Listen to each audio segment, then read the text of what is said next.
Faz tempo, muito tempo, bem antes de você ser gerado, formo tudo que é vida deste nosso bravo mundo.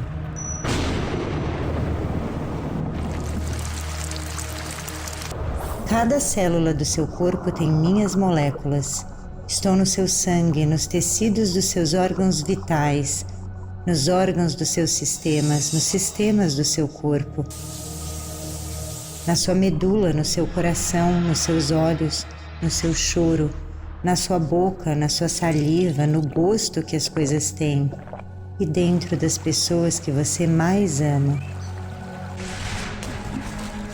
Podemos dizer que você é feito de mim. 1/3 de você. 1/3 do planeta que habitamos. Prazer, eu sou a água.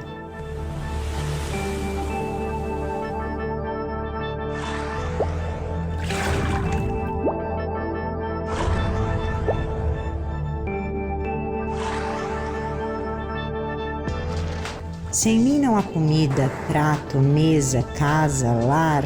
Toda a produção industrial, a economia da vida moderna como conhecemos depende de mim. E apesar de tudo isso, vamos falar a verdade, nossa relação tem sido um tanto quanto tóxica. A maior contaminação que a água tem hoje no Brasil vem de esgoto. Esgoto e lixo estão matando as águas do Brasil.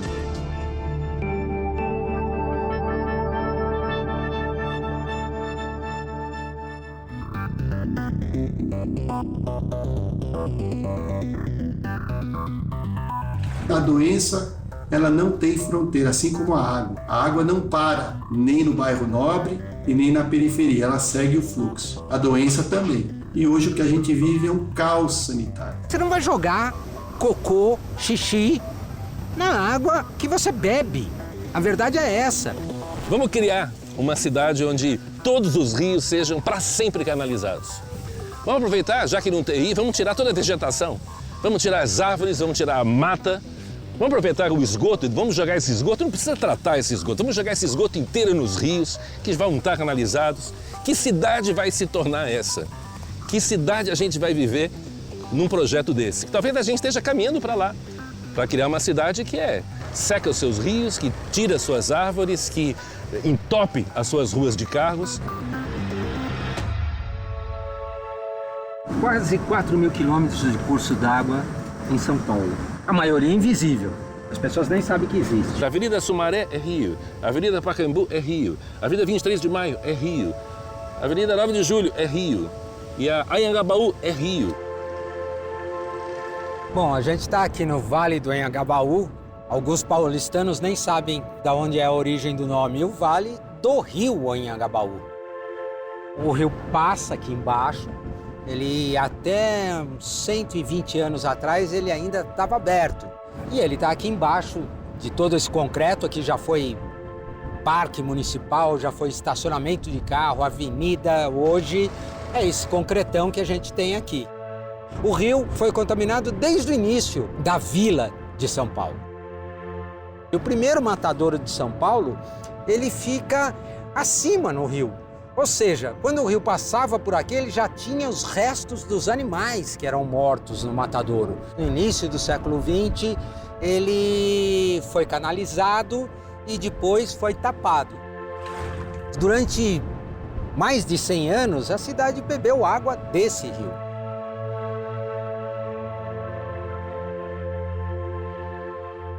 O esgoto do Brasil vai para a natureza, ou vai para a fossa, no chão, ou ela vai para córrego, ou ela vai para o oceano direto, ou ela infiltra e vai atingir o lençol freático. Por exemplo, a gente vai contaminar a água do subsolo, que é uma água muito mais limpa, ou a gente vai contaminar aquela água de rio que vai ser usada pela próxima cidade para abastecer a população. Quer dizer, não temos duas águas, a água é a mesma.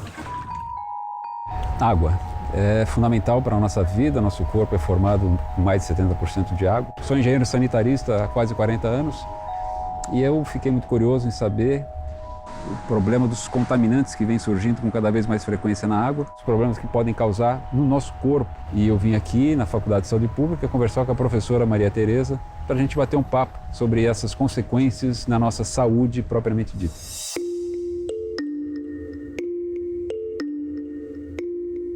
Estamos em São Paulo. São Paulo é uma região metropolitana, um estado com muita gente, mais de 40 milhões de pessoas, e a gente concentra muita gente aqui na região metropolitana de São Paulo.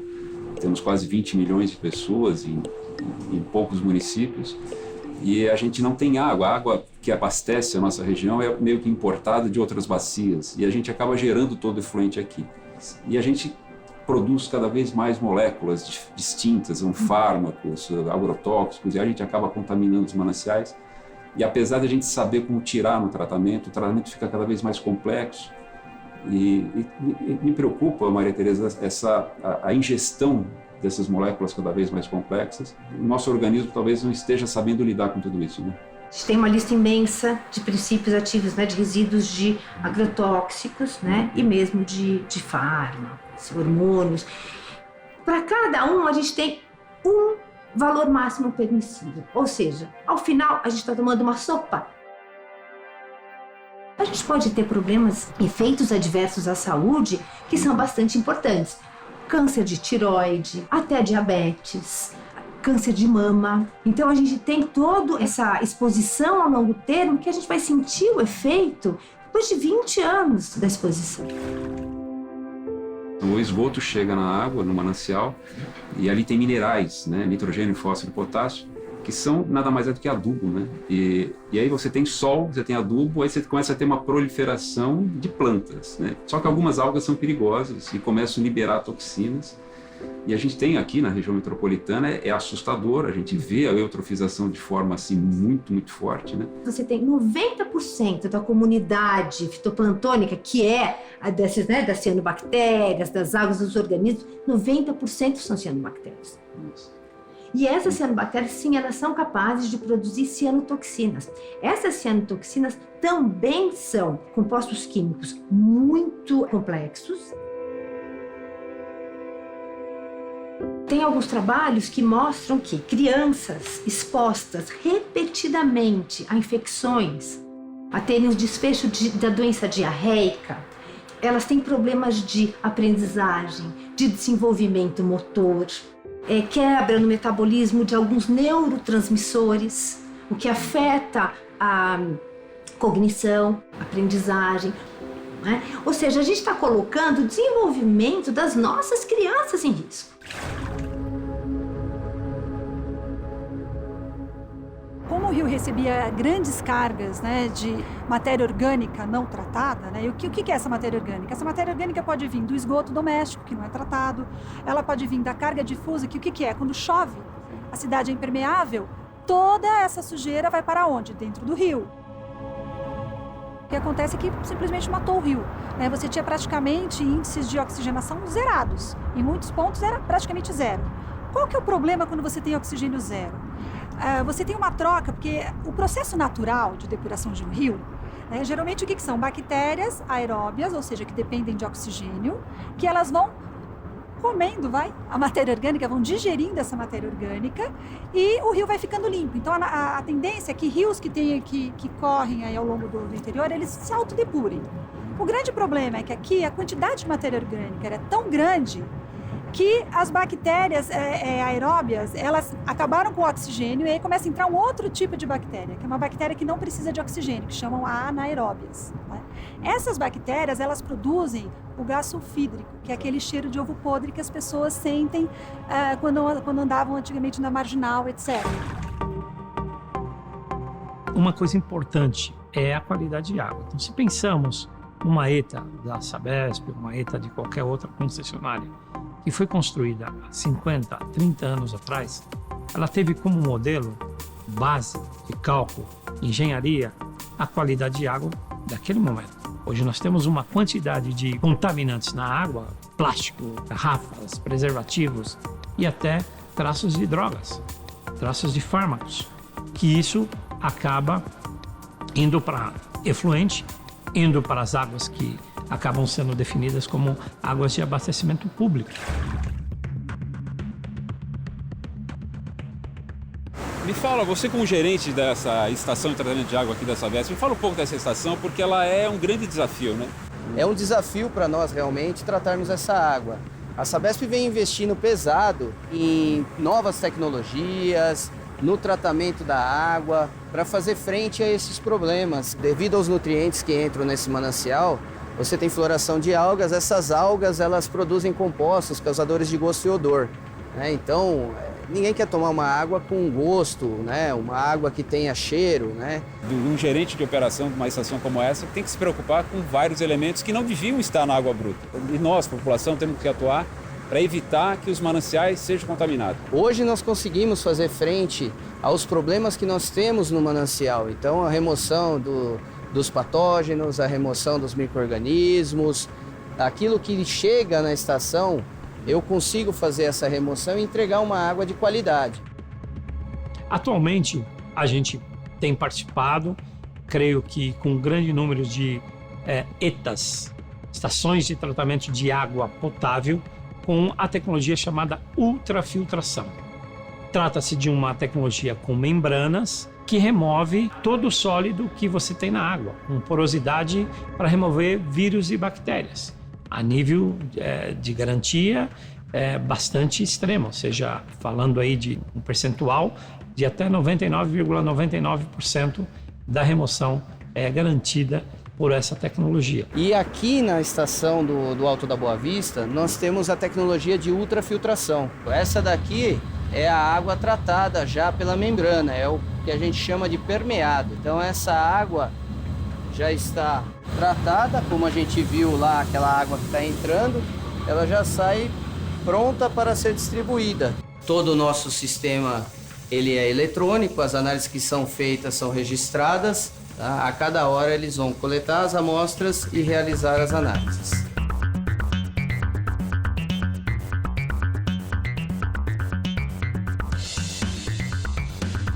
As unidades de recuperação estão tratando o quê? Os córregos que chegam no Rio Pinheiros. E o sistema de oxigenação é como se fosse um sistema complementar que ele vai suprir de oxigênio esse rio, porque é um rio também muito calmo, é quase uma represa. Se você olhar aqui, é quase uma represa. Então a gente precisa de mais movimento para poder gerar oxigênio. Então esse sistema ele vai prover justamente esse oxigênio. Foi aí que surgiu uma tecnologia que é chamada injeção de solução supersaturada de oxigênio. O que é isso?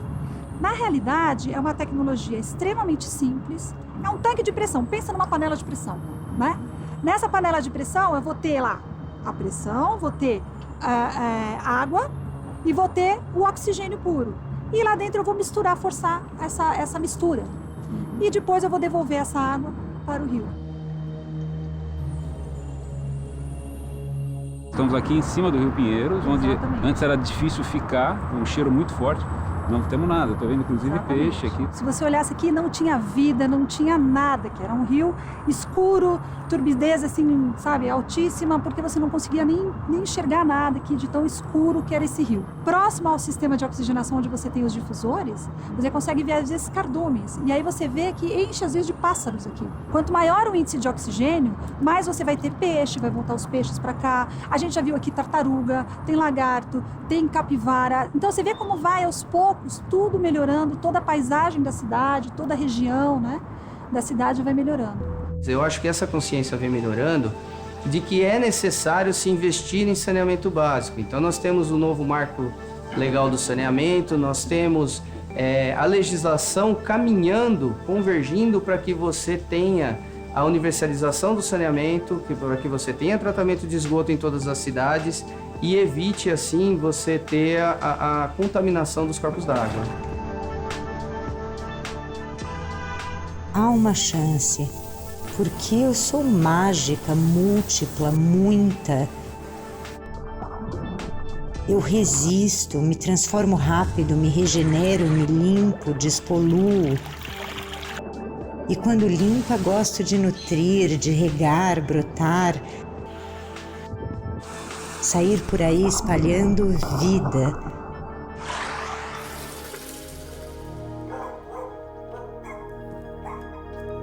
Bom dia, professora. Fazer análise? Bora lá.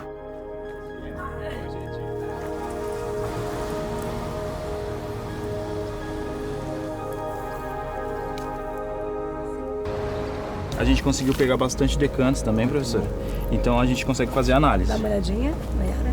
O Observando os Rios, que é esse projeto, ele acaba fazendo com que as pessoas que estão fazendo essas análises entendam o que acontece do lado da casa dela e mais do que isso, que a água é essa que a gente tem aí para São Paulo e para nossa região. Que desde 93 a SOS Mata Atlântica montou essa metodologia justamente para mobilizar pessoas em prol do rio da sua comunidade, em prol do rio da sua região, né? Buscando entender justamente de onde vem, para onde vai o rio, que fenômenos acontecem com esse rio, o que o rio está contando para a gente. Nós fazemos as análises de vários elementos, mas isso vai indicando para a gente como está a qualidade da água desse rio. Né? Então, como esse rio que passa no entorno ou que corta, às vezes, alguns terrenos por aqui da região da Guarapiranga, está chegando até a Guarapiranga, está chegando até o reservatório. Ok.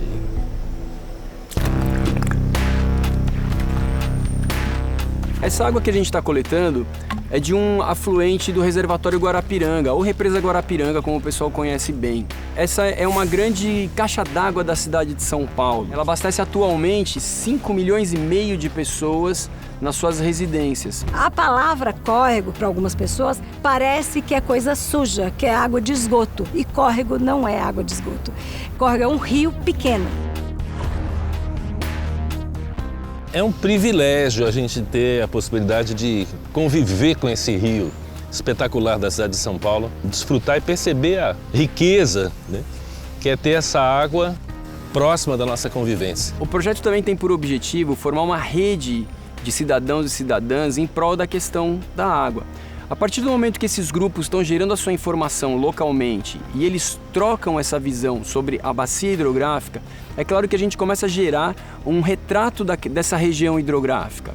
E isso, obviamente, é um empoderamento da sociedade civil, que está gerando a sua própria informação, fazendo a sua ciência cidadã acontecer. São pessoas que estão se articulando em prol de uma causa, no caso, a água limpa. E isso pode, com o tempo, é essa a nossa esperança, né, fazer com que essas pessoas agridam menos o corpo d'água que passa no quintal da casa dela, entre aspas. E o sonho nosso é imaginar que essa realidade aqui, ela pode ser reproduzida em muitos outros lugares. E é criar esse imaginário de que é possível, sim, a gente ter a cidade convivendo com o que é natural, com o que é orgânico, com o que é vivo, né?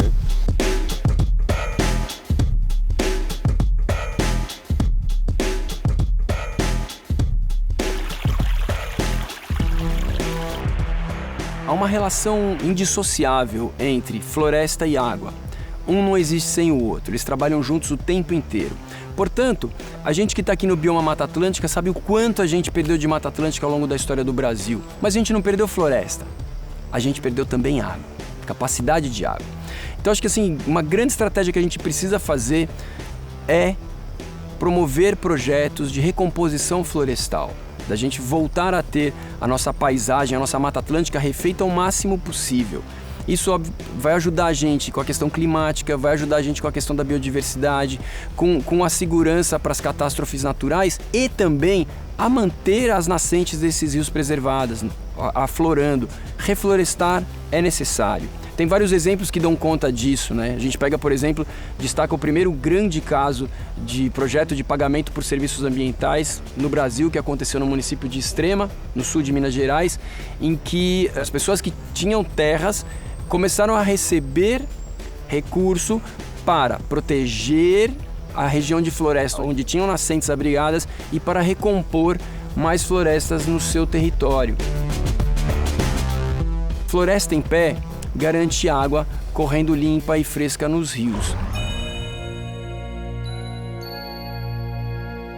Vários dos parâmetros que a gente analisou mostram que há um impacto nesse rio. Não é que ele é um rio que está preservado, não é um rio que ele está saudável. Ele é um rio que está falando, ó, mexeram comigo. Então a gente percebe que deu fosfato na água, né? Então assim, isso aqui começa a contar pra gente a presença de sabão na água. Então você fala assim, que sabão que veio de onde? Veio de alguma habitação, veio de alguma ocupação. cadê a rede de tratamento de esgoto? A gente percebeu que tem lixo jogado em alguns pontos do córrego, esse lixo não deveria estar aqui, a gente tem coleta de lixo. A gente percebeu que o nitrato também é um parâmetro que deu muito acima da reação esperada. E o nitrato tem uma coisa legal, que ele pode mostrar duas coisas, né? Ou a questão do esgoto presente na água, ou a questão do uso de adubo na região. Então a gente sabe que tem várias pessoas que plantam aqui na região de Parelheiros, nessa região do entorno da Guarapiranga. Então a gente, obviamente, tem que tomar cuidado. A questão dos agrotóxicos numa área como essa, numa área de mananciais, torna-se muito grave, porque os agrotóxicos permanecem na água durante muito tempo, então além de fazer uma contaminação dos alimentos, contamina a água. Por outro lado, a gente ainda percebe que ele é um rio que conserva uma vida, né? Então a gente viu alguns peixinhos aqui, encontrei larva de molusco aqui, então você fala assim, a gente ainda tem vida, a gente tem esperança, ainda a gente tem uma vegetação, esse é um rio que está fácil de reverter a situação. Muitas obras de saneamento foram feitas, muitas estações de tratamento de esgoto, muitos coletores tronco, muitas redes nas comunidades foram feitas. E isso vem trazendo qualidade para vários rios que a SOS Mata Atlântica monitora nesses 30 anos. A mancha de poluição ao longo do rio Tietê, ela tinha pouquinho mais de 500 quilômetros de extensão. O que a gente conseguiu ver é que essa mancha, no último relatório que a SOS fez em 2022, essa mancha estava em 160 quilômetros. Recuperar um rio é como cicatrizar uma ferida na gente. Para fazer esse machucado é muito rápido. Uma questão de segundos você rala a sua pele e está lá com um machucado. Você vai precisar de algumas semanas para esse machucado cicatrizar. Dessa forma, cuidar dos rios é isso. Poluí-lo é muito rápido. Recuperá-lo exigirá da gente essa mobilização, essa pressão constante sobre o poder público, esse monitoramento sistemático, porque a recuperação tem esse tempo que vai exigir da gente esse empenho, essa perseverança. Bom, as pessoas se perguntam se é possível limpar um rio em São Paulo, né? Como o Pinheiros, por exemplo. Só para dar um exemplo, nunca o Tietê vai chegar no nível de poluição que o Tamisa já teve e foi limpo. Com grande esforço, levou quase 100 anos para Londres conseguir hoje ter o rio que tem. O Paris, o Sena e muitos outros na Alemanha, todo o Vale do Ur e assim por diante. São Paulo tem dinheiro, tem tecnologia para poder fazer isso. Porque o recurso água é finito. A gente não cria água sintética, né? Não se inventa mais água. Então, a gente tem um recurso finito, a gente precisa utilizá-lo da melhor forma possível. O Rio Pinheiros e o Rio Tietê, um exemplo vivo dos problemas que nós mesmos criamos, e hoje poderia ser uma fonte de abastecimento de água pública e a gente não pode estar consumindo esse tipo de água. Já existem tecnologias que permitem aí sim transformar águas que estão extremamente contaminadas em água para um possível consumo, até consumo humano.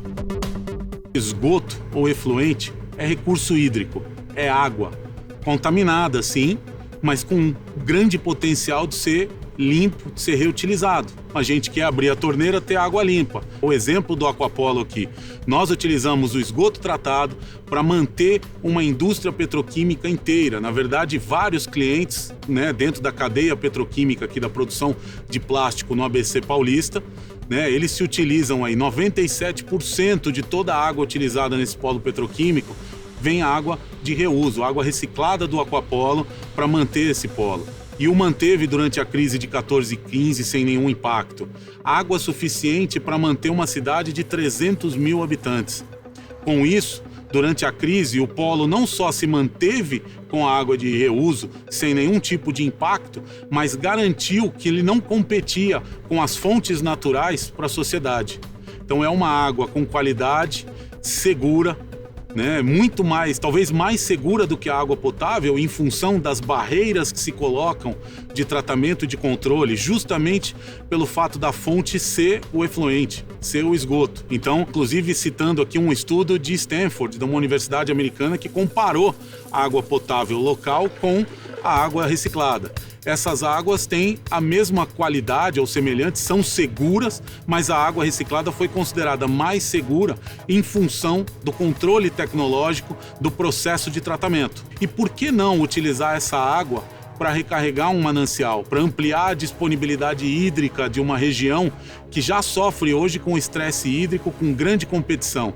E as cidades do futuro vão demandar isso, em função das mudanças climáticas, em função deste impacto que nós mesmos estamos causando na natureza. A reciclagem da água a partir do esgoto com certeza se tornará, não digo uma unanimidade, mas se tornará algo bastante significativo. Nós vamos fazer, porque é uma questão de sobrevivência da cidade. A verdade é quanto tempo a gente vai levar para fazer isso, quanto tempo a gente ainda vai sofrer, quanto tempo a gente vai gastar dinheiro à toa, não cuidando disso, não tratando todo o esgoto da cidade. O objetivo é o 100. Interesse pela cidade tem um nome, política, né? O que a gente está fazendo é política, é prática da democracia. A gente reunir pessoas para discutir o lugar que a gente vive, o lugar que a gente quer viver. Eu estou com 62 anos, Luiz é um pouco mais jovem do que eu. E a gente está falando de um projeto para 30, 40, 50, 60 anos. Uma cidade que vai ser melhor para todos daqui para frente. Há uma chance, porque eu sou mágica, múltipla, muita. Eu resisto, me transformo rápido, me regenero, me limpo, despoluo. E quando limpa, gosto de nutrir, de regar, brotar, sair por aí espalhando vida. Temos uma chance. Eu me transformo rápido. E você, vai se transformar?